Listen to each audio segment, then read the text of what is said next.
Ya, bismillahirrahmanirrahim. Assalamualaikum warahmatullahi wabarakatuh. Waalaikumsalam warahmatullahi wabarakatuh. Alhamdulillah nahmaduhu wa nasta'inuhu wa nastaghfiruh wa na'udzu billahi min shururi anfusina wa min sayyiati a'malina may yahdihillahu fala mudilla lahu wa may yudlil fala hadiya lahu.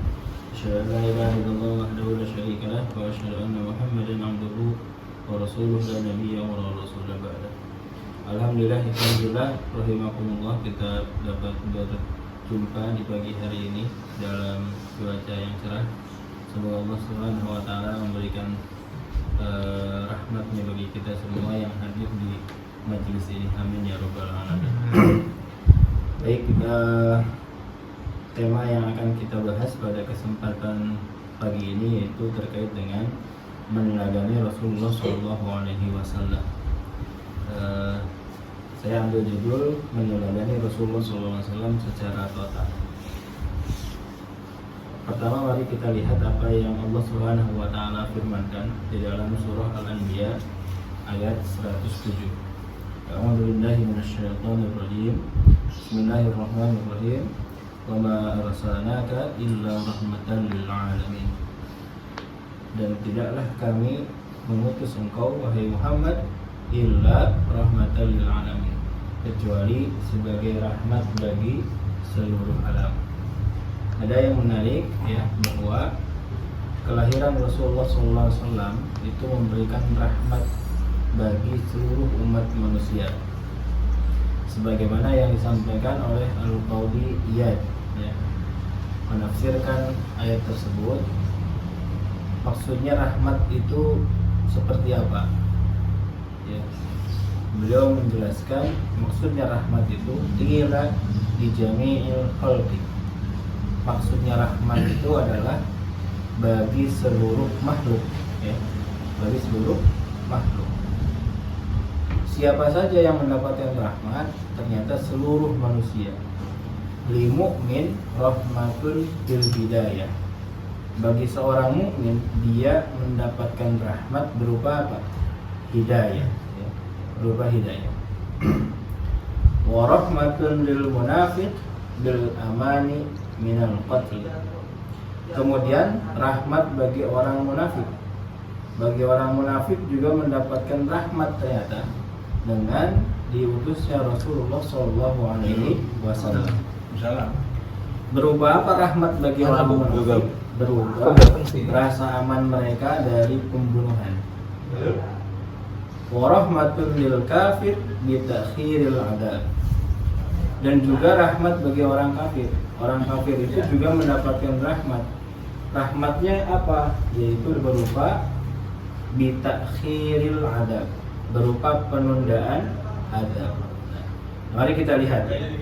Maksudnya rahmat bagi orang mukmin itu apa? Kalau mengutip Al-Qadhi Iyad, li mu'min rahmatun bil hidayah. Bagi orang mukmin itu rahmatnya itu berupa hidayah. Dalam ayat yang lain Allah Subhanahu wa taala berfirman begini, wa ma arsalnaka illa kafatal linnasi basyiran wa nadhira. Bagi orang-orang beriman di situ dijelaskan, dan tidaklah kami mengutus engkau Muhammad illa kecuali kafah linnas, kecuali bagi seluruh manusia, basyira wa nadhira. Jadi basyira wa nadhira.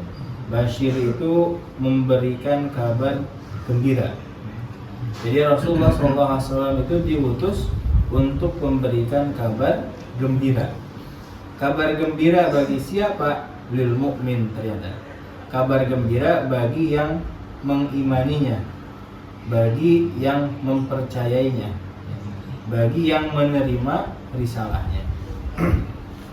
Ini juga termaktub di dalam ayat yang lain yang masyhur insyaallah kita ya. Ketika Allah Subhanahu wa taala berfirman, ya ayyuhalladzina amanu, kan gitu ya. Hal adullukum ala tijaratin tunjikum min adzabin alim. Wahai orang-orang yang beriman, maukah kalian aku tunjukkan kepada suatu perniagaan yang membebaskan kalian dari azab yang pedih? Yaitu apa? Tu'minuna billah, Nah ini ada tu'minuna billah. Jadi harus beriman dulu. Tu'minuna billah. Tu'minuna billahi wa rasulihi wa tujahiduna fi sabilillah. Beriman kepada Allah, beriman kepada Rasulnya, wa tujahiduna fi sabilillah, dan berjihad di jalan Allah Subhanahu wa taala. Bi amwalikum wa anfusikum, dengan harta dan jiwa kalian. Dzalikum khairul lakum in kuntum ta'lamun. Hal ini lebih baik bagi kalian jika kalian mengetahui. Nah, ini balasannya kalau beriman nih. Jadi kalau beriman kepada Allah, kepada Rasulnya, kemudian berjuang, ya berarti kan lil mu'min rahmatun bil hidayah nih. Basyir yang tadi disampaikan di ayat yang sebelumnya.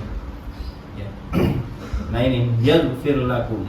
Nah, basyirnya itu ini yaghfir lakum dzunubakum wa yudkhilkum jannatin tajri min tahtihal anharu wa masakin thayyibatan fi jannati 'adn.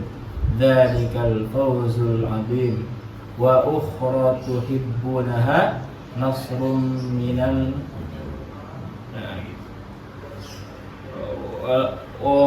basyirhum. Nah, basyar, ada basyar juga di situ. Kabar gembiranya itu diampuni dosa, dimasukkan ke dalam surga. Yudkhulukum jannah tajri min tahtihal anhar wa masakina thayyibatan fi jannati 'adn wa masakina thayyibatan fi jannati 'adn. Dzalikal fawzul 'adzim wa ukhra tuhibbunaha nasrum minallahi wa fathun qarib.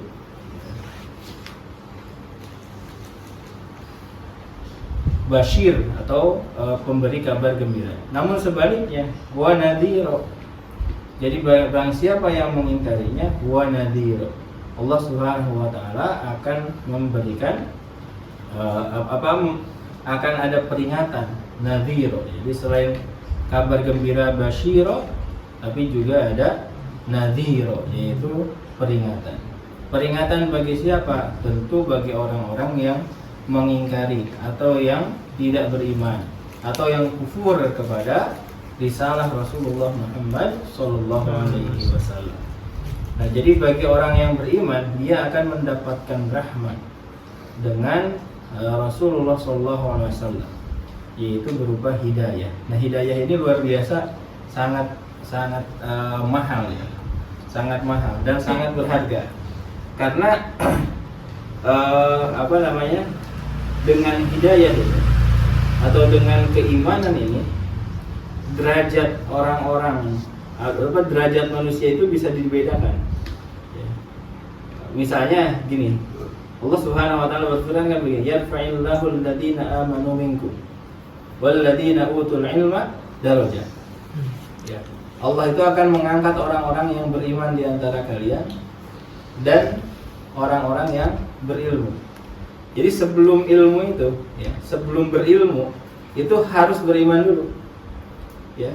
Yarfa'illahu alladziina aamanu minkum walladziina utul ilma darajah. Dengan kata lain begini, buat apa berilmu kalau tidak ada iman? Makanya Bill Gates itu sekaya apapun, ya. Lalu kemudian Mark Zuckerberg gitu, sekaya apapun, seberilmu apapun, ya. Einstein gitu ya, yang teorinya itu terus digunakan sampai sekarang, mau di berbagai bidang itu digunakan, berilmu dia, tetapi tidak ada apa-apanya di sisi Allah Subhanahu wa taala. Kenapa? Karena tidak ada iman. Yarfa'illahu alladziina aamanu minkum. Jadi kalau mau derajatnya tinggi itu tidak cukup berilmu, tetapi harus didasari dengan iman. Jadi iman dulu baru berilmu. Atau buat apa berilmu kalau tidak didasari dengan keimanan? Jadi orang-orang seperti tadi itu yang orang terkaya di dunia sekarang tuh yang punya apa? Elon Musk. Elon Musk sampai punya aerospace ya, yang bisa bukan perjalanannya tuh bukan antar daerah ya. Tapi sampai luar angkasa. Oh iya. Dan dia tidak ada apa-apanya derajatnya. di sisi Allah Subhanahu wa taala meskipun dia berilmu. Bisa membuat pesawat yang bisa keluar angkasa. Tetapi tidak ada dasar iman, buat apa begitu ya? Buat apa? Nah, sebaliknya justru orang beriman itu justru jangan antipati dengan ilmu pengetahuan. Nah, harusnya orang beriman itu ya karena dorongan dari Allah Subhanahu wa taala, seharusnya orang yang beriman itu dia mengeksplorasi atau lebih serius di dalam mencari ilmu. Nah, maka penting iman atau hidayah ini ya. Penting iman atau hidayah ini. Jadi kalau misalnya tidak ada tidak ada iman, tidak ada Islam di dalam hatinya, tentu ini menjadi suatu kerugian ya. Suatu kerugian yang paling utama. Karena itu dulu yang akan dilihat. Lalu kemudian rahmat bagi orang-orang munafik. Ya, jadi ada orang-orang yang mengimani secara benar Rasulullah SAW, mengimani Islam secara benar. Tetapi ada juga orang yang mengimaninya secara terpaksa. Ya, mau nggak mau lah. Nah, itu munafik. Ya. Bagi orang munafik ternyata dia mendapatkan rahmat juga dengan diutusnya Rasulullah SAW. Yaitu apa? Bil amani minal qatli. Aman dari pembunuhan. Maksudnya begini. Kan pernah ditanya oleh Rasulullah SAW, oleh sahabat. Rasul, ya, Abdullah bin Ubay itu munafik. Gak kita bunuh aja kan? Kan sahabat bilang begitu ya. Kata Rasulullah, tidak. Ya, karena secara dohirnya itu dia mengucapkan syahadat. Tetapi hatinya ya di belakangnya memang berpaling. Ya kan? Idza ja'akal munafiquna qalu nashhadu innaka la rasulullah wallahu yashhadu innaka la rasuluh. Ya. Wallahu ya'lamu innal munafiqina lakadzibun. Nah, orang munafik itu dusta. Di depan bilang ya beriman, di belakang malah justru kong kali kong dengan orang-orang kafir gitu.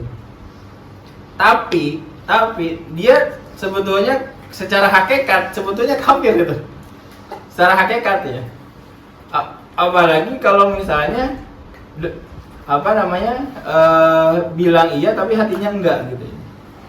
Nah, itu ulaika humul kafiruna haqqo sebetulnya. Orang yang kafir sebenar-benarnya yang seperti itu.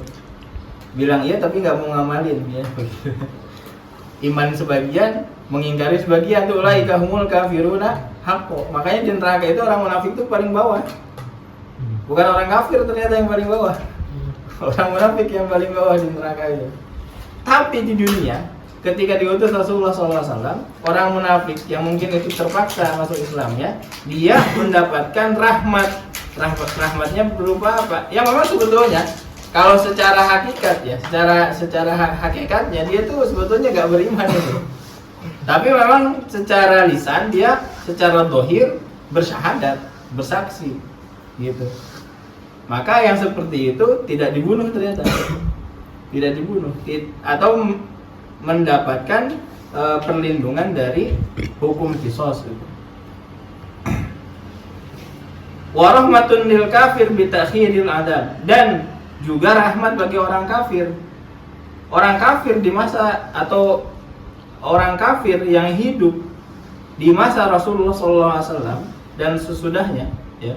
Berarti di zaman Nabi, ya, di zaman Nabi, orang kafir ini bi ta'khiril adab. Dia mendapatkan rahmat berupa penundaan adab.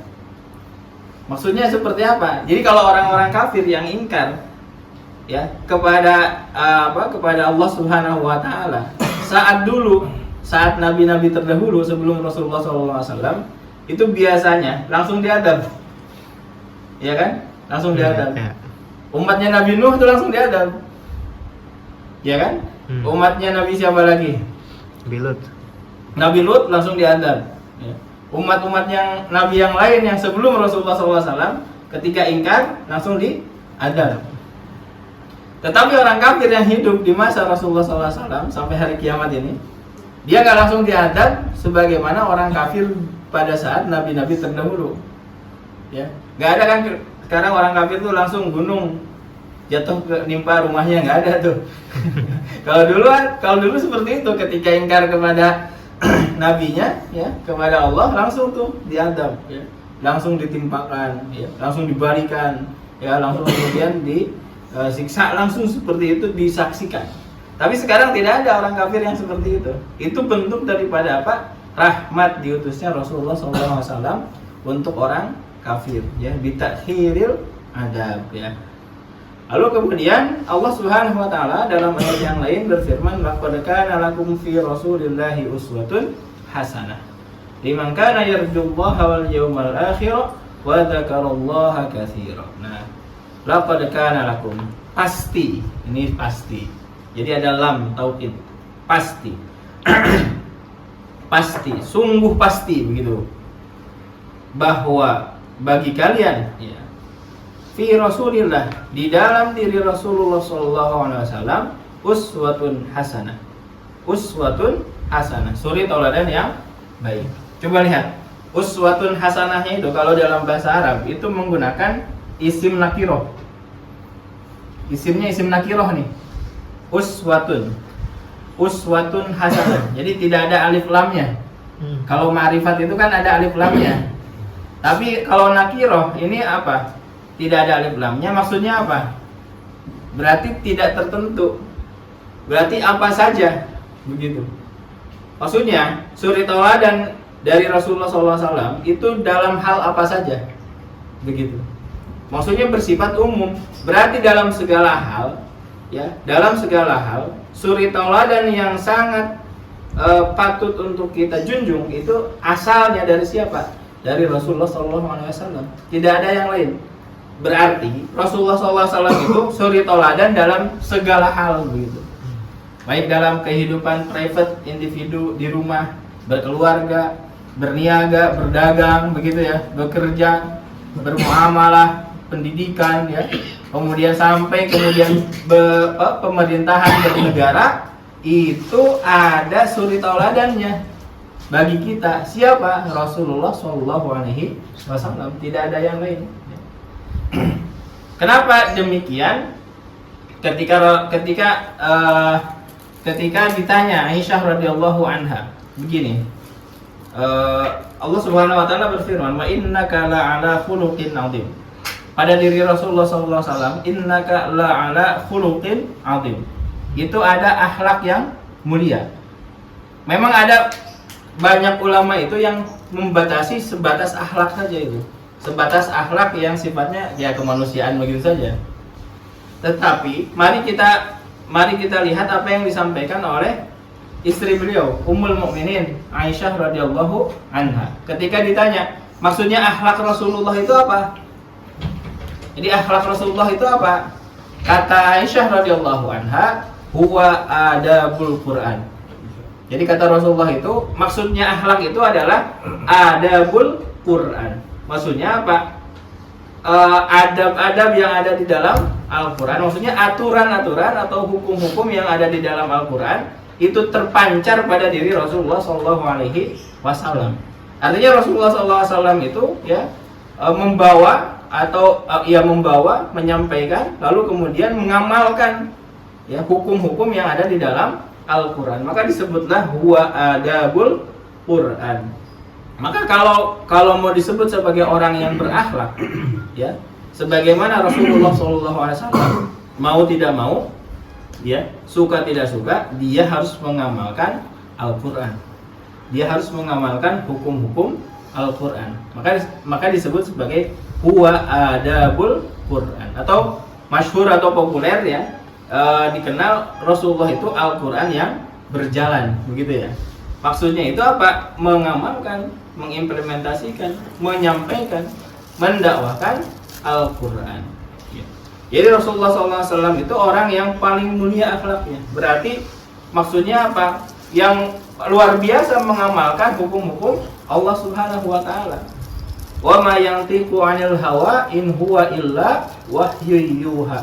Tidak ada salah sedikit pun dari Rasulullah SAW, karena apa yang diucapkan, diperbuat oleh Rasulullah SAW itu tidak lain berasal dari siapa? Dari Allah Subhanahu wa taala. Itu sesungguhnya adalah wahyu dari Allah Subhanahu wa taala.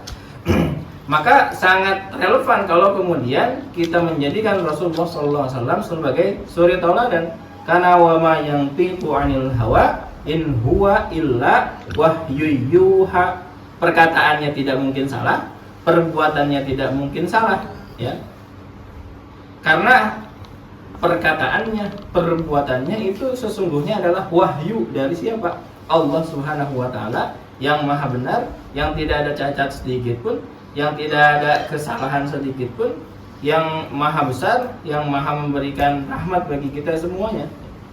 Nah, laqad kana lakum fi Rasulillahi uswatun hasanah, ya. Maka kalau kita ingin, ya, atau maksudnya kenapa di dalam diri Rasulullah SAW itu terdapat uswatun hasanah liman kana yarjullaha wal yaumal akhir, ya. Uswah hasanahnya itu bagi orang yang mengharap rahmat Allah dan datangnya hari akhir, ya. Dia pasti mengharap rahmat Allah Subhanahu wa taala. Jadi gini, kalau mau rahmatnya Allah Subhanahu wa taala, ya, kalau mau diridhoi oleh Allah Subhanahu wa taala, tidak ada cara lain selain mengikuti Rasulullah SAW itu. Nah, kadang kan suka lucu manusia ini. Ingin dapat rahmat Allah, ya, tapi Rasulullahnya itu tidak diikuti. Nah, Rasulullahnya tidak diikuti, ya. Pengen keluarganya harmonis, tapi ketika berkeluarga ngikutin ala barat. Pengen negara gemah ripah loh Cinawi, ya, baldatun thayyibatun wa rabbun ghafur. Pengen yang begitu negaranya. Tetapi ketika mengurus negara tidak mengikuti Rasulullah SAW. Pengen usahanya berkah, gitu ya. Tapi ketika berusaha tidak mengikuti Rasulullah SAW. Ketika jual beli pengennya berkah, pengennya dapat rahmat, untung luar biasa. Tetapi ketika berjual beli tidak mengikuti uswah hasanah, yaitu Rasulullah SAW. Mana mungkin? Padahal Allah Subhanahu wa taala sampaikan, kalau mau mendapatkan rahmat itu ya lihat uswatun hasanahnya itu. Ikuti Rasulullah SAW, ya. Tidak ada cara lain, ya, kecuali mengikuti Rasulullah SAW. Ya. Lalu kemudian bagaimana membuktikan kita atau pembuktian kita meneladani Rasulullah SAW? Yang pertama pasti begini, ini persoalannya akidah. Yang pertama nih, persoalan akidah sebelum persoalan yang beramalnya. Jadi yang pertama yang penting untuk kita lakukan itu adalah membenarkan 100%, membenarkan seluruhnya, ya. Apa saja yang datangnya dari Rasulullah SAW. Ya. Apa saja yang itu datangnya dari Rasulullah SAW harus kita yakini, ya, harus kita yakini.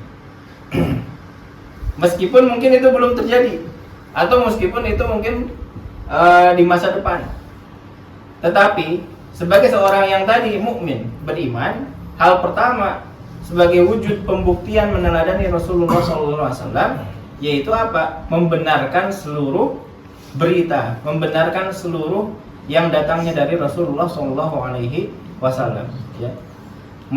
Apakah itu masuk akal atau tidak? Kalau itu datangnya dari Rasul, yakini. Isra Mi'raj, kalau ditimbang-timbang menurut akal, nggak masuk akal itu. Isra Mi'raj, satu malam, bahkan mungkin tidak satu malam itu perjalanan dari Masjidil Haram ke Masjidil Aqsa, bahkan bilang ke Sidratul Muntaha. Orang kafir Quraisy pada waktu itu pertimbangannya akal, nggak mungkin yang seperti itu. Tapi ada seorang yang pertimbangannya bukan akal, pertimbangannya itu adalah akidah, yaitu siapa? Sahabat Abu Bakar As-Siddiq radhiyallahu anhu. Pertimbangannya bukan akal. Kalau akal mungkin bisa nyampe kesimpulan, itu nggak mungkin. Apalagi dulu, ya, yang kendaraannya apa? Unta, kendaraannya itu kuda. Bahkan mungkin banyak yang berjalan kaki. Jadi nggak tahu di sini yang paling sepuh hajinya tahun berapa ya? 70-an apa 80-an. Apa 90-an ya. Saya lihat video haji tahun berapa tuh ya? Yang masih zaman Belanda itu. Sebelum merdeka itu Indonesia. 30-an itu. Hajinya itu. Jadi hajinya itu dari misalnya orang Jawa nih. Dia nggak langsung ke sana. Dia ke Sumatera dulu tuh. Karena di Sumatera kapalnya itu. Iya. Nah, di Sumatera itu diseleksi oleh pihak Belanda. Diseleksi, ada yang punya penyakit kulit nggak? Kalau nggak punya penyakit kulit, dia dibalikin, nggak jadi berangkat haji. Kalau lolos, naik kapal tuh berangkat haji. Berat ya? Di kapalnya bukan kapal pesawat terbang nih, tapi kapal laut itu. Terus perjalanannya kalau nggak salah 3 mingguan ya, bisa bulan lah gitu di kapal. Sampai di Jeddah. Nah di Jeddah itu lucu juga di videonya itu disampaikan begini. Bagi yang punya uang atau mampu, dia naik unta. Dia naik unta tuh. Kalau yang nggak punya, yang nggak mampu ya pas-pasan mungkin dana ya. Jalan kaki coba bayangkan. Jalan kaki ke Jeddah. Kalau Jeddah kan paling dekatnya itu ke Mekah dulu, berarti jalan kaki itu dari Jeddah ke Mekah. Jalan kaki dari Jeddah ke Mekah gitu. Masya Allah tuh luar biasa mantap gitu begitu jalan kakinya. Yang sekarang aja menggunakan tawafnya aja pakai apa tuh? Golf car gitu, masih ngos-ngosan orangnya. Apalagi dulu tuh. Yang jalan luar biasa itu. Itu untuk haji saja saat itu, yang saat 1932 ya, 1930-an lah. Itu bisa berbulan-bulan. Apalagi ini berita Isra Mi'raj. Nggak sampai 1 malam. Masjidil Haram, Masjidil Aqsa, Sidratul Muntaha, balik lagi ke Mekah. Kalau pertimbangannya akal kira-kira, kita juga mungkin nggak percaya tuh waktu itu. Ya, tapi pertimbangannya memang mestinya akidah. Jadi apa saja yang itu berita dari Rasulullah SAW dibenarkan, ya. Maka kata Abu Bakar As-Siddiq, siapa yang bilang? Rasul, ya, Muhammad.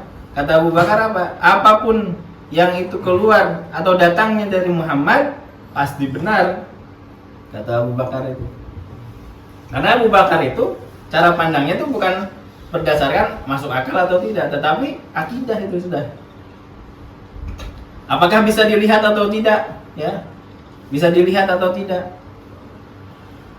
Dulu ketika Rasulullah SAW sampaikan bahwa ada 2 lautan yang warnanya beda, tidak bersatu, itu kan tahun dulu tuh. Baru ketemu sekarang-sekarang aja. Ya, ada laut apa tuh? Ada 2 laut yang dipisahkan itu, ya, yang tidak ketemu. Jadi apapun yang datangnya dari Rasulullah SAW wajib untuk kita benarkan. Jadi cara pandangnya itu adalah cara pandang akidah, ya, cara pandang akidah. Karena perkataan Rasul, perbuatan Rasul, hakikatnya itu adalah wahyu dari Allah Subhanahu wa taala. Ya, tadi saya sampaikan wama yang tiqu 'anil hawa in huwa illa wahyu yuha, ya. Bahwa tiada yang dia ucapkan itu menurut kemauan hawa nafsunya. Ucapannya itu tidak lain hanyalah wahyu yang diwahyukan kepada dirinya. Jadi akidahnya ini harus benar, ya. Jadi perkara akidah. Lalu yang kedua, menaati Rasul dengan mengamalkan perintahnya dan meninggalkan larangannya. Ya. Nah, jadi Rasulullah SAW itu hakikatnya diutus itu bukan hanya untuk umat Islam, tetapi untuk umat manusia pada umumnya. Wa ma arsalnaka illa kaffah, tadi itu illa kaffatal linnas. Jadi Rasulullah SAW itu diutus untuk seluruh manusia, bukan hanya untuk orang Islam saja, ya. Bukan hanya untuk orang Islam saja. Maka sebetulnya syariat yang dibawa oleh Rasulullah SAW itu harusnya diikuti oleh seluruh umat manusia. Memang tadi ada yang beriman, ada yang tidak beriman. Jadi ada yang beriman, ada yang kufur. Orang yang beriman pun ternyata tidak semua yang mengamalkan perintahnya. Bahkan banyak juga yang melakukan apa yang sebetulnya dilarang oleh Allah Subhanahu wa taala. Maka kalau kita ya, ingin membuktikan bahwa kita meneladani Rasulullah SAW, tidak lain adalah menaati seluruh apa yang diperintahkan dan meninggalkan apa yang dilarang. Jadi kalau kita itu mengaku cinta kepada Rasulullah SAW, maka tidak lain itu sebagaimana apa yang disampaikan oleh Imam Al-Azhari. Imam Al-Azhari itu sampaikan begini, mahabbatul Abdullah wa rasulihi ta'ni ta'atuhu lahuma wa ittiba'uhu amruhuma. Cinta seorang hamba yang mencintai Allah dan Rasulnya, maksudnya itu apa? Ta'atuhu lahuma, mentaati keduanya. Wa ittiba'uhu amruhuma, dan mengikuti apa yang diperintah oleh keduanya. Nah, jadi patokannya itu hanya itu. Jadi kalau kita mengaku cinta, kan sering tuh, cinta nggak sama Rasul? Cinta. Cinta nggak sama Allah? Itu perlu diuji. Apakah dia itu taat mengikuti Allah dan Rasulnya? Apakah dia itu mengikuti apa yang diperintah oleh keduanya atau tidak? Nah, itu tolak ukurnya itu saja. Kalau ia cinta, bilang cinta, tetapi aturan Allah diabaikan, ya, perintah Allah tidak dilaksanakan, bahkan larangannya yang justru malah dilakukan, yaitu tidak menunjukkan rasa cinta sedikit. Karena cinta yang sejati itu adalah cinta yang mengorbankan apapun demi siapapun yang memerintahnya, gitu ya. Jadi kalau misalnya ngejar cewek aja kan begitu, ya, lautan kan ku seberangi, kan gitu ya, gunung kan ku daki. Itu cewek. Ya, Allah dan Rasulnya itu harus lebih-lebih daripada itu, ya. Ya ayyuhalladzina amanu athi'ullaha wa athi'ur rasul wa la tubtilu a'malakum. Wahai orang-orang yang beriman, taatlah kepada Allah dan taatlah kepada Rasul, serta janganlah kalian merusakkan pahala amal-amal kalian. Ya. Dalam ayat yang lain dalam hadis yang lain Rasulullah SAW sampaikan begini, kullu ummati yadkhulunal jannah illa man aba. Setiap umatku akan masuk surga. Jadi barang siapa yang beriman, barang siapa ya minimal iman lah gitu ya, beramal soleh, yadkhulunal jannah, pasti akan masuk surga. Illa man aba, kecuali yang tidak mau. Ternyata ada yang tidak mau masuk surga. Illa man aba. Qalu ya Rasulullah wa man ya'ba. Kemudian sahabat bertanya, siapa yang tidak mau atau siapa yang enggan? Kan lucu. Ada surga tapi tidak mau masuk surga. Ada surga tapi enggan masuk surga. Qala man ata'ani dakhalal jannah. Jadi barang siapa yang mentaatiku akan masuk surga. Wa man asani faqad aba. Siapa yang tidak taat, yang tidak mengikuti Rasul, maka dialah yang tidak mau masuk surga, ya. Dia mungkin secara lisan dia masuk surga, tetapi secara amal perbuatan tidak mengikuti Rasul. Hakikatnya orang yang seperti itu man aba tadi, orang yang tidak mau masuk surga, ya, orang yang tidak mau masuk surga, ya. Jadi begini, tadi saya singgung bahwa Rasulullah SAW itu secara syariat itu berlaku untuk siapa? Seluruh umat manusia, bukan hanya umat Islam saja. Karena nanti di akhirat itu ada yang begini nih. Nah, ini kisah orang apa namanya? Ini kisah orang kafir. Orang kafir itu begini. Masalakakum fi saqar. Orang kafir itu ditanya, apa yang memasukkan kalian ke dalam neraka Saqar? Apa yang menjadikan kalian itu masuk ke neraka Saqar? Kemudian mereka bilang gini, qalu lam naku minal musallin. Mereka menjawab, kami dahulu bukan termasuk orang-orang yang mengerjakan sholat. Jadi bukan hanya tidak beriman, bukan hanya karena tidak beriman orang-orang kafir itu masuk neraka, tetapi mereka itu juga masuk neraka, dapat disiksa, ya, karena tidak mengamalkan syariatnya Rasulullah SAW.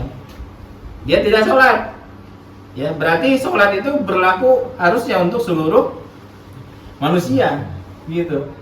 seluruh manusia. Walam nakunu tu'imul miskin, kami tidak memberi makan orang miskin. Wa kunna nakhudhu ma'al khaidin, kami membicarakan yang batil bersama orang-orang yang membicarakannya, bahkan berupaya untuk memadamkan Islam, berupaya untuk mempersekusi ya orang-orang yang memperjuangkan Islam. Nah itu nerakanya neraka Sakor.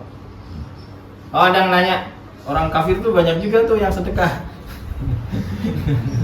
Walam nakun tu'imul miskinnya mana, dia banyak makan ngasih sedekah tuh. Kok masuk neraka? Nah, ternyata ada mufasir yang menjelaskan, ternyata di nerakanya itu juga ada tingkatan. Ada tingkatan. Jadi orang kafir yang secara kemanusiaannya baiklah begitu, mungkin suka beramal gitu kalau menurut kita ya, suka ngasih uang gitu ya, suka berdonasi, itu di neraka. Tetap di neraka dia. Cuma posisinya itu berada di atas. Yang di bawahnya itu yang dolimnya. Dia tetap di neraka tuh ternyata. Tapi memang jauh posisinya itu agak di atas, yang agak ringanan gitu. Karena kan ada kisahnya itu, seringan-ringannya siksa di neraka itu apa yang ditimpakan kepada pamannya Rasulullah SAW, Abu Thalib. Ya. Itu paling ringan. Apa paling ringannya itu? Jadi dia berdiri ya di neraka itu, lalu kemudian kepalanya mendidih. Itu paling ringan. Nah, ada juga yang bahkan rahmatnya Rasulullah SAW itu diperoleh oleh Abu Lahab. Ya kan? Abu Lahab. Padahal dalam Al-Qur'an tabbat yada abi lahabi wa tab. Jadi Abu Lahab itu sudah pasti masuk neraka tuh. Kalau ada orang yang sekarang bilang ya, nanti Abu Lahab tuh masuk surga, pengikutnya Abu Lahab itu. Nah, itu mengingkari Al-Qur'an itu. Karena dalam Al-Qur'an itu sudah pasti Abu Lahab istrinya itu masuk neraka. Ya, dia masuk neraka. Nah, Abu Lahab itu dapat keringanan. Dapat rahmat dari Rasulullah SAW. Dia dapat rahmat. Rahmatnya apa? Di pause ya, bahasanya apa? Di jeda. Siksaannya itu di jeda. Untuk Abu Lahab setiap hari Senin. Dia di jeda. Ya, siksanya itu di hari Senin. Ya, kenapa? Karena Abu Lahab itu termasuk orang yang bergembira saat kelahiran Rasulullah SAW. Itu pamannya sendiri, dia bergembira saatnya lahir Rasul. Ya luar biasa kan, ditimang-timangnya bergembiranya itu saat waktu hari lahirnya Rasulullah SAW. Maka dia dapat rahmat dari Rasulullah SAW-nya itu berupa apa? Di jeda tuh. Siksanya itu di hari Senin, tangguhkan di hari Senin. Jadi di hari Senin itu istirahat dulu di siksaannya itu. Libur. Abu Lahab tuh seperti itu. Maka luar biasa bagi orang kafir saja tuh dapat rahmat, apalagi kita ya yang mengikuti. Ya. Jadi orang kafir itu tidak sholat, jadi tidak mengamalkan syariah Rasulullah SAW. Ya, itu juga yang memberatkan mereka diazab oleh Allah Subhanahu Wa Taala. Karena syariat Allah dan syariat yang dibawa oleh Rasulullah SAW itu berlaku untuk seluruh umat manusia. Taklif hukum atau beban hukum atau hukum itu harus dilaksanakan oleh siapa? Para mufasir itu sepakat bukan hanya dilakukan oleh umat Islam, tetapi maksudnya itu orang yang mukallaf, orang yang terkena hukum untuk melaksanakan hukum Islam itu adalah jami'un nas. Maksudnya itu adalah seluruh umat manusia. Ya. Nah, lalu yang kemudian, yang ketiga, menjadikan Rasulullah SAW sebagai hakim dan pasrah atas keputusannya. Ya. Pasrah atas keputusannya. Ketika Rasulullah SAW itu wafat, maka yang dimaksud di sini adalah risalahnya, yaitu syariah Islam. Ya, syariah Islam. Taraktu fikum amrayni Lang tadillu ma tamassaktum bihima kitaballah wa sunnata rasulih. Aku wasiatkan kepada kalian yang jika kalian mengikuti keduanya tidak akan sesat. Ya, yaitu apa? Kitabullah, Al-Qur'an dan As-Sunnah. Maka ketika hukum Islam ketika ada persoalan ketika ada suatu perselisihan, seharusnya dikembalikan lagi kepada hukum Islam. Ya. Apapun masalahnya itu ada solusinya di dalam Islam. Ya. Sekarang tuh persoalan tambang nikel itu yang ada di Raja Ampat, itu dalam Islam itu ada solusinya. Pengurusan sumber daya alam itu ada di dalam Islam. Ya. Sekarang banyak sekali kasus-kasus anak-anak yang dimasukkan ke barak. Ya kan, yang barak militer itu. Nah, ternyata di dalam Islam itu ada pengaturan solusi mengenai pendidikan. Ya. Dalam Islam dulu tuh nggak ada yang masuk barak-barak yang seperti itu. Perang. Ya, nggak ada yang masuk barak-barak seperti itu. Karena secara mental tuh sudah terdidik. Ya, sudah terdidik dan apa-apa didikannya itu adalah didikan Islam. Jadi Rasulullah SAW atau syariah Islam itu harus dijadikan sebagai pemutus perkara, harus dijadikan sebagai hakim, harus dijadikan sebagai pedoman dalam berbagai pengelolaan di dalam kehidupan ini, termasuk di dalam pemerintahan. Ya, termasuk di dalam pemerintahan. Berselisih dalam jual beli, harusnya hukum Islam yang dijadikan patokan. Berselisih ya di dalam kayak begini nih, hukum sekarang kan begini. Ada yang lucu tuh, ada orang yang dibegal. Nah, cuma yang dibegalnya ini lebih jago. Ya, dia punya bela diri itu. Jadi malah dilawan si begalnya itu. Nah, si begalnya kalah, mati. Di dalam hukum sekarang, kira-kira yang dibegal ditahan apa enggak? Ditahan. Kata polisinya, ada wawancara tuh, Pak, kalau ada begal kita nggak boleh lawan ya? Ya lari aja kalau bisa Pak, katanya. Kata polisinya itu, lari kalau bisa. Tapi kalau kita punya kemampuan, ya sebisa mungkin cari lari aja katanya. Kalau begal yang terbunuh itu justru malah yang dibegal yang salah. Yang tersangkanya itu yang dibegal. Kan lucu tuh.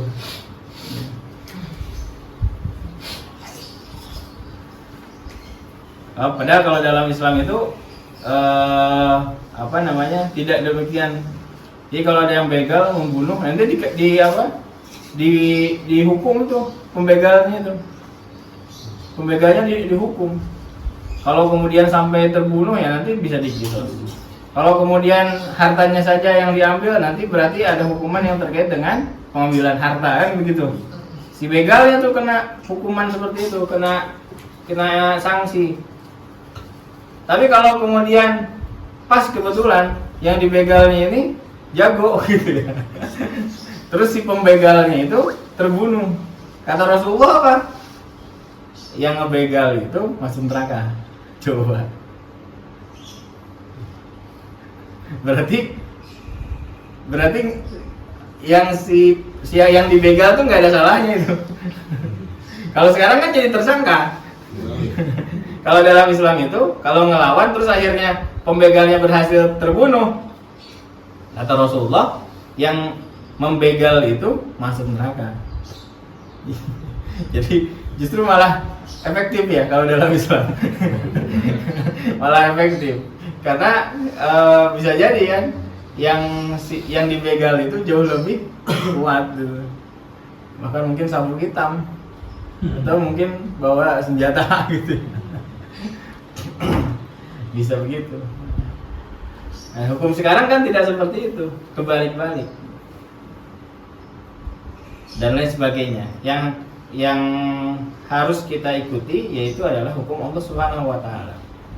Ketika Allah Subhanahu wa taala dan Rasulnya sudah menetapkan sesuatu, ya maka tidak boleh diingkari. Bahkan ya, ada ancamannya. Fala wa rabbika la yu'minuna hatta yuhaqqimuka fima shajara bainahum, thumma la yajidu fi anfusihim harajan mimma qadaita wa yusallimu taslima. Demi Tuhanmu, mereka hakikatnya tidak beriman. Hakikatnya tidak beriman. Saat kapan? Tidak beriman jika Rasulullah SAW itu tidak dijadikan sebagai hakim. Nah, ayat ini asbabun nuzulnya itu membenarkan apa yang dilakukan oleh sahabat Rasulullah SAW radhiyallahu anhu, yaitu Umar bin Khattab. Jadi ada dua orang yang berselisih datang kepada Nabi SAW, ya, datang kepada Nabi SAW. Lalu kemudian diputuslah perkara oleh Rasulullah SAW. Tapi dua ini merasa ini kayaknya kurang pas nih katanya keputusannya, kan begitu. Maka dia berharap mendapat keputusan yang lebih pas. Datanglah kepada Abu Bakar As-Siddiq radhiyallahu anhu. Diceritakanlah bahwa sebelumnya ke Rasulullah SAW diputuskan begini. Maka apa kata Abu Bakar As-Siddiq radhiyallahu anhu? Kalian harus mengikuti yang sudah ditetapkan oleh Rasulullah SAW. Itu kata Abu Bakar As-Siddiq radhiyallahu anhu. Bukannya berharap seperti yang dia inginkan, kan? Ya, malah kemudian menegaskan apa yang diputuskan oleh Rasulullah SAW. Jadi masih ada keraguan tuh terhadap keputusannya. Ya, maka kita ke Umar bin Khattab nih. Umar kan suka tegas nih katanya. Kita ke Umar bin Khattab. Nah, datanglah ke Umar bin Khattab dua orang ini. Diceritakan begini. Ya, sudah datang ke Rasul, sudah ke Abu Bakar. Nah, nggak main lama-lama tuh Umar bin Khattab itu. Ya, nggak jauh apa-apa. Beliau masuk ke rumahnya, bawa pedang, lalu kemudian menebas kedua kepala orang tersebut. Itu yang dilakukan oleh Umar bin Khattab. Luar biasa. Oh, bertanya-tanya, yang lain ada perdebatan, kok dibunuh seperti itu? Ya, mau komplain, kenapa Umar membunuh dua orang itu? Maka turunlah ayat ini, fala wa rabbika la yu'minuna hatta yuhaqqimuka fima shajara bainahum thumma la yajidu fi anfusihim harajan mimma qadaita wa yusallimu taslima. Jadi hakikatnya tuh mereka tuh tidak beriman sebetulnya. Kenapa? Karena tidak menerima keputusan yang sudah ditetapkan oleh Rasulullah Shallallahu Alaihi Wasallam. Bayangkan kalau sekarang ada Umar bin Khattab di tengah-tengah kita, coba. Mungkin jalanan ini banyak kepala-kepala yang putus nih. Luar biasa tuh. Hakikatnya tidak beriman. Karena kalau hakikatnya tidak beriman kan murtad sebetulnya. Hukum orang murtad itu apa? Dikisos, dibunuh. Dengan cara apa? Dipenggal. Maka apa yang dilakukan oleh Umar bin Khattab itu dibenarkan oleh Allah Subhanahu wa taala. Dan banyak sekali ayat-ayat yang membenarkan. Jadi asbabun nuzulnya itu, sebab turunnya itu membenarkan apa yang dilakukan oleh Umar bin Khattab radhiyallahu anhu. Apalagi dalam ayat yang lain disampaikan wa maka lil mu'minin wa la mu'minatin idza qadallahu wa rasuluhu amran ay yakuna lahumul khiyaratu min amrihim. Tidak patut bagi seorang laki-laki yang beriman, seorang perempuan yang beriman, ketika Allah dan Rasulnya sudah menetapkan sesuatu hukum, ya, dia mencari hukum yang lain. Ya, tidak patut bagi seorang mukmin, seorang mukminah. Kalau Allah dan Rasulnya sudah menetapkan satu hukum, maka nggak boleh cari hukum yang lain, nggak boleh cari solusi-solusi yang lain, nggak boleh cari aturan-aturan yang lain. Nah, sayangnya kita sekarang ini hidup di hukum, di aturan yang itu bukan berasal dari Allah dan Rasulnya. Maka ya sangat wajar terjadi fasad, terjadi apa? Kerusakan. Kerusakan di mana-mana. Mulai dari kerusakan moral, ya. Ya orang-orang yang saya coba indikasinya semakin banyak semakin banyak siswa yang masuk ke barak, berarti kan semakin banyak menunjukkan semakin banyaknya siswa yang bermasalah dengan moralnya, kan begitu. Ya kan? Ya. Bukan malah bagus sebetulnya. Tapi semakin menunjukkan bahwa semakin banyak orang yang atau anak yang bermasalah dengan moralnya. Kerusakan sumber daya alam, ya, kerusakan keluarga, coba bayangkan, sampai kerusakan keluarga karena diambilnya hukum selain Allah, ya terjadi di keluarga sekalipun, rusak keluarganya. Ya. Ya.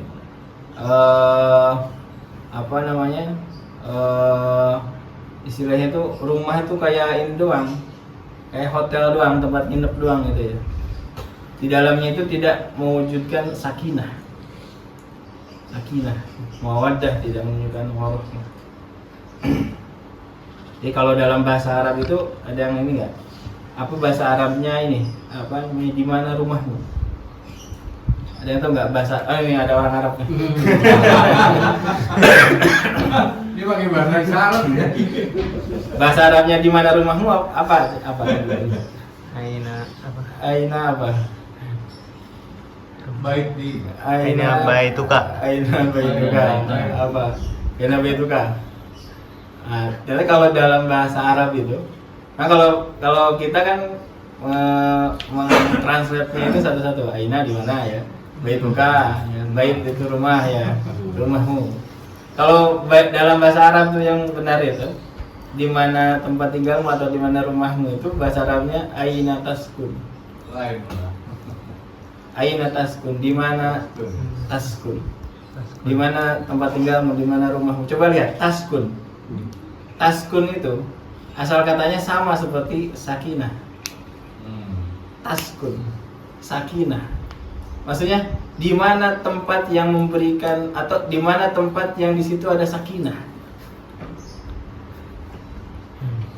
Di mana rumahmu? Gitu maksudnya. Maksudnya di mana tempat tinggalmu, di mana rumahmu? Di mana tempat yang di dalamnya ada sakinah? Maksudnya begitu. Aina taskun, gitu. Bahasa Arabnya itu begitu. Mendalam, bukan hanya sekedar apa? Rumah. Kalau dalam bahasa Inggris mungkin house sama home itu kan beda. House itu bangunan, tapi kalau home itu lebih lebih di dalamnya hidup juga gitu. Ada keluarganya. Kalau house itu hanya sekedar bangunan. Ya. Maka aina taskun, coba berarti kan mestinya sakinah itu ada di rumah gitu. Mestinya sakinah itu ada di rumah. Nah sekarang ini tidak ada di situ ternyata sakinahnya. Banyak yang tidak memiliki itu di rumahnya. Di rumah dan urut. Aina taskun. Nah itu asal katanya sakinah. Makanya mestinya di rumah sakinah gitu. Kalau bait itu kan lebih ke ya tadi bangunan saja kan gitu ya. Lebih ke yang sifatnya fisik gitu ya. Tapi kalau sifatnya tadi intangible, ya tidak terlihat ya, sesuatu yang tadi sakinah itu aina taskun. Masya Allah tuh. Bahasa Arab tuh luar biasa apa ya, maknanya mendalam gitu kalau dikaji. Aina taskun. Salah katanya itu sama, sakinah gitu. Nah itu ketika aturannya sekarang bukan aturan Islam, hukumnya bukan hukum Islam, di rumah pun, waduh, porak-poranda itu, bukan sakinah yang ada, ya, porak-poranda, bukan sakinah. Anaknya ngapain, ibunya ngapain sendiri-sendiri, bapaknya ngapain, urusannya masing-masing. Bapaknya nggak peduli, anaknya ngapain, bapaknya nggak peduli, istrinya ngapain. Coba bayangkan sekarang begitu. Apalagi kalau misalnya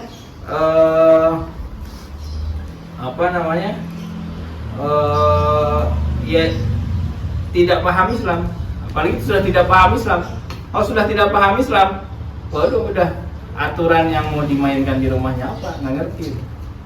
Karena kalau mau sakinah itu harus sesuai dengan aturan Allah Subhanahu Wa Taala.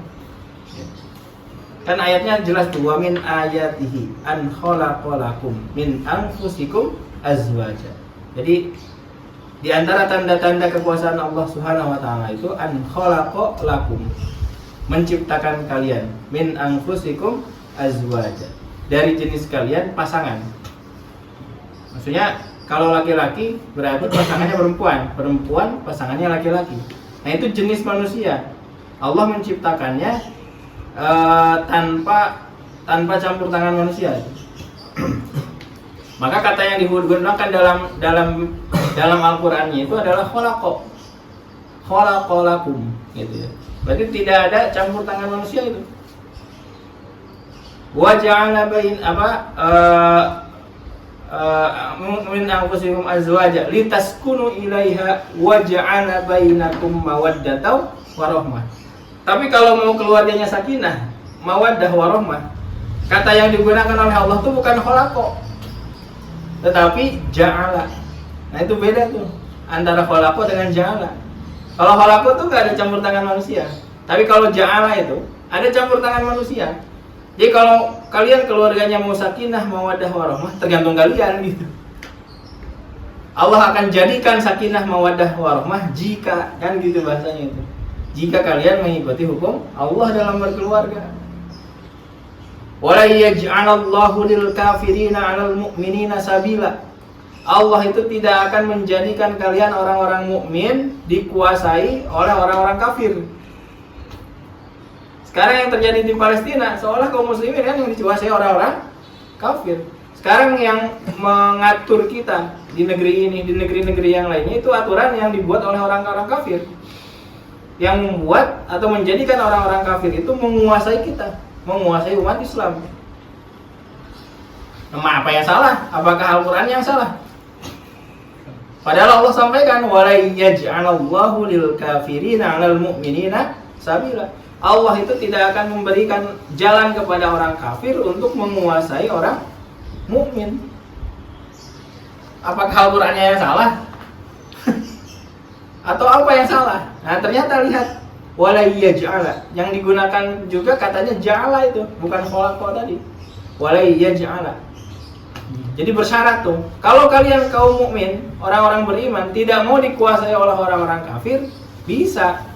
Allah akan jadikan seperti itu, tidak dikuasai oleh orang-orang kafir jika kalian itu mengikuti hukumku, kan begitu. Jika kalian mengikuti aturanku, maka tidak akan dikuasai oleh orang-orang kafir, gitu. Sebaliknya, kalau kalian meninggalkan aturanku, kalian meninggalkan hukumku, syariahku, ya, syariah yang dibawa oleh Rasulullah Muhammad SAW, maka kalian akan dikuasai oleh orang-orang kafir, gitu. Ya, itu bergantung kepada kita sebetulnya. Nah, maka poin utamanya adalah bahwa kita yakin bahwa Rasulullah SAW itu adalah teladan bagi kita, uswatun hasanah. Karena tidak karena tidak terlepas ya dari status beliau sebagai Rasulullah SAW. Yang di dalam perkataannya, perkataannya tidak mungkin salah, tidak mungkin keliru, karena semuanya itu adalah wahyu dari Allah Subhanahu wa Ta'ala. Maka kita wajib untuk mengimaninya. Lalu kemudian kita juga wajib untuk mengamalkan apa yang diperintahkannya, dan kita juga wajib untuk mengikuti hukum ya yang dibawa olehnya. Tidak boleh mengambil hukum lain, tidak boleh mengambil aturan lain selain aturan yang dibawa oleh Rasulullah SAW dari siapa? Dari Allah Subhanahu wa Ta'ala. Nah, barangkali singkatnya demikian